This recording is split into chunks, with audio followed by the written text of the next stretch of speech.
on today and talk a little bit about abstract art because I'm getting ready to do this new abstract collection and I'm gonna take y'all on a journey with me. And another artist who is starting out on his journey just asked me, what is abstract art? I don't get it. And I understand that because I was in that same place when I first started painting, 20 years ago. But I'll tell you this, as an artist, as you grow and you develop your sensibilities to color and how they move and intertwine and work with each other, it begins to grow. And so even this piece that's behind me, it was so well received at this last show that I did. And that wasn't really shocking to me because when I stopped, first of all, this wasn't supposed to be an abstract piece of art. It was supposed to have a jazz something on top of it, but I always paint my backgrounds first and then I start adding my subject gradually and then I'll kind of push and pull with what's on top and so forth. That's a whole nother conversation. But when so I'm working in layers, I do layer by layer by layer. And when I got to this layer, well, really like maybe a layer or two under it, I was looking at it like, and it sat for weeks. And I was looking at it like, I don't think nothing going on top of that because the colors and the movement of the colors was speaking to me so much, which leads me right into what I want to say about abstract art. It's not about what is it. It's not about, what do you see? It's more about what do you feel? That's first. What do you see does kind of come into play in it because when you look at abstract art, and let me pull this camera up a little bit closer so you can see, you start finding so many things in it, right? So like you see, when I showed this piece of art, like people constantly went to this, they thought it said B-Day, but it didn't. You see all of these different layers. You can kind of peek through that and you can see that, you have this, but then right behind it, you have like this little circular thing or something I did. And then right, behind that, you have this turquoise and right off up in there somewhere, you have like this little blue and black and green and all these different plays. And then if I come up here, you see you have this gold leaf and then you have like some dots. I hope I'm showing the camera right on it. You have like some polka dots and stuff behind it. Listen, I didn't even see some of this stuff until I was really looking hard at it. Like how this kind of polka dot pattern was interchanging in between the gold and the white. I was like, wow, that's really beautiful. It happened again right here as well. And how that happened is because most of the time when I'm doing anything, even when I'm teaching, I teach balance. So what I'm doing to one side, I might come and do to the other. So that's how this kind of polka dot thing kind of landed here. And then I also have this gold leaf at the same angles. So I'm gonna take you on a journey with me as I paint these abstracts. It is layer by layer by layer. You have to kind of take your time.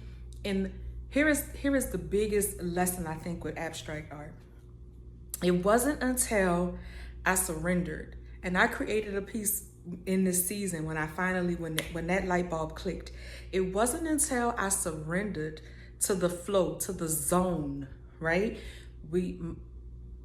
A lot of people think about Michael Jordan, how he talks about like when he's flying through the air and his tongue is hanging out of his mouth, he's in the zone. He's not thinking, okay, let me travel with the ball 6 feet. Let me turn dunk. No, he's just in the flow with his body, with his skill, with his movements. And that's where you have to get as an artist. Now, how do you get there? You practice. You practice, you keep going. If you are new on your journey, it's not overnight. That's like saying you want to be a baseball player today and then in 6 months you want to hit home runs consecutively. Unless you're born with that skill and, God innately put that phenomena in you, then you are like, you're not just gonna, because the truth is there are savants, right? There are people who can naturally just do stuff. The other 99% of us, we gotta practice. And so how did I get on that? Because I wanted to talk about too, how I practice. I'm always practicing. I'm practicing when I'm working. It's so much I want to say right now, but let me just try to end this video real quick. But part of the way I practice is I make these little small sketches on these 9 by 10 inch sheet. And sometimes they turn into a finished piece of art, sometimes I have some more on the wall over there. I'm not feeling it, and I know, okay, I don't want to go that route. And for me, what this did was show me that this is my color palette, but I always was going too dark on it. And so then I decided to come and start doing some lighter colors with some pastels. This was not my color palette, but I liked the way and the direction that it flowed in. And so then I did another one that I really liked that was even lighter than this. And that one is actually a YouTube video. You can go and do it with me step by step on YouTube with that one. So, you know, just for the sake of time, I don't want to make this video too long. I just wanted to pop on real quick and talk about abstract art and the journey of it. I definitely was not the kind of person that liked it at first. When I was, you know, new and fresh on my art journey, I didn't get it. I was like, wait, what? What it, like my dad. I remember the first time my daddy saw one of my abstract pieces, he hurt my little feelings. And he is my biggest supporter, but he was like, what is it? He used to call me Fats. He still do, Fats or Red, whatever. But it was like, it's not about, you know, what is it, but how does it make you feel? What do you see? What is the experience? What is your experience with the piece? And so sometimes that's why when you're walking through a gallery or a museum, you do need to take a moment to stop and contemplate it and ask yourself the questions. So here are the questions I would tell my students when we're critiquing art. A, what do you see? If you don't see nothing, fine, cool. I don't see nothing, I just see colors. Cool.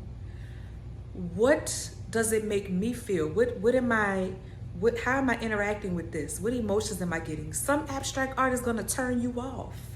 It might not be your color palette. It might not be your flow. You might not like the scribbles, the markings the artist made.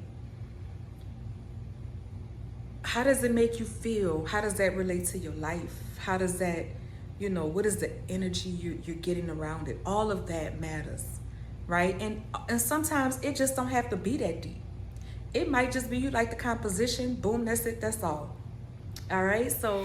Okay, so I could not stop this video without giving you a quick lesson in breaking down abstract art and finding a way to interact with it, right? So I'm gonna teach you now how to critique a work of art. So step one, when you approach a work of art, it is as simple as, what do you see? What do you see? You want to start in the lower right-hand corner, the top left-hand corner, wherever your eye takes you, and just move around the piece. So let's go to the top left-hand corner. So at the top left-hand corner, I see, you know, some orange and pinks and greens.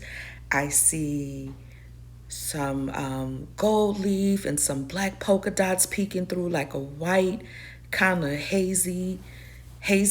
I see a stroke. So I'm moving around to the right, this stroke of gold on top of this turquoise, and I see some black scribbles and a white kind of swirly circle, and my eye is just constantly moving around. I go down a little bit. I'm in the middle now. I see some silver gold leafing and some kind of magenta-ish color underneath that. I see some orange to the right of that.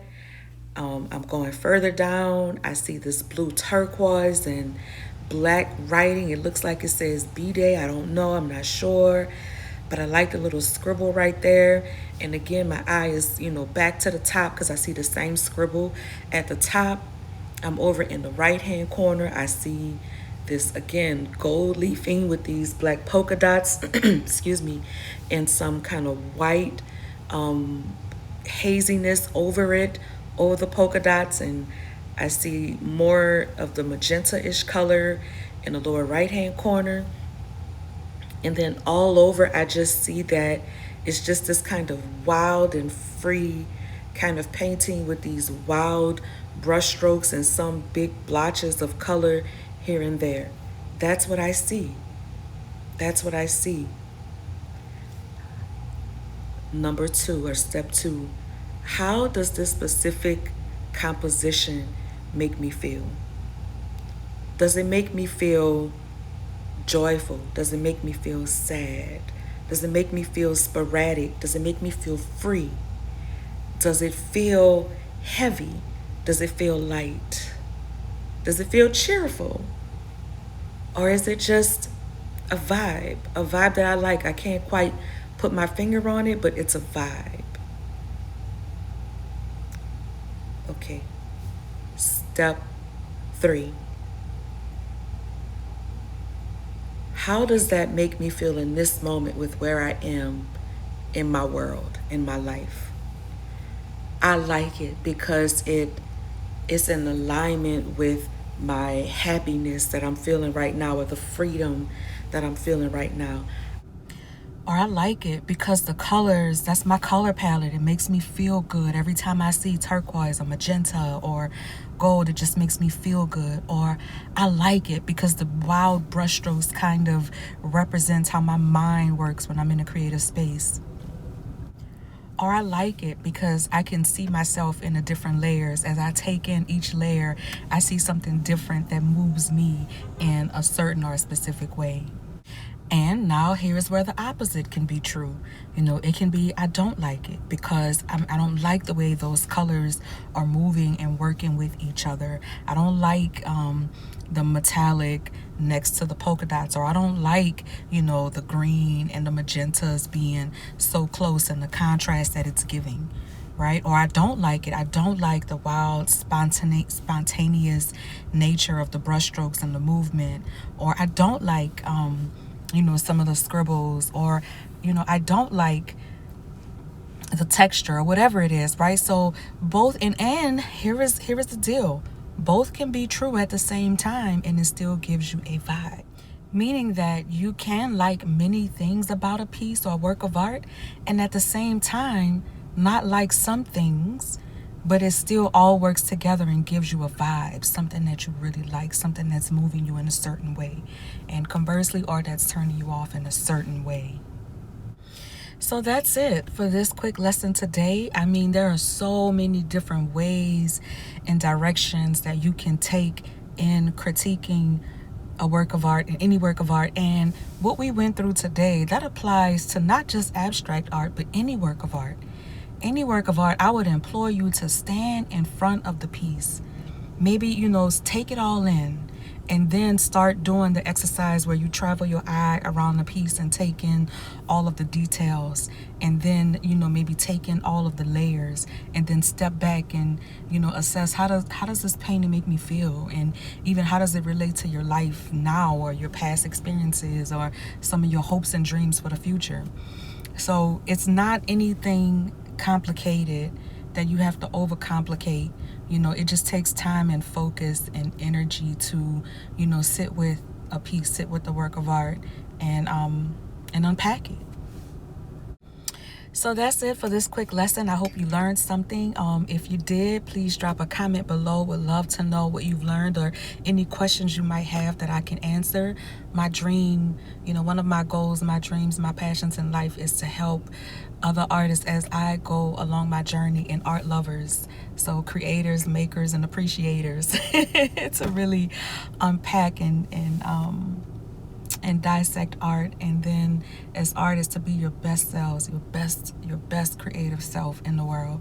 So if you'd like to work with me, I'm going to drop a link down in the description below where you can find me online, and maybe we will see each other soon. So peace, and then everybody, peace and love, and I'll see you on the next video. Bye.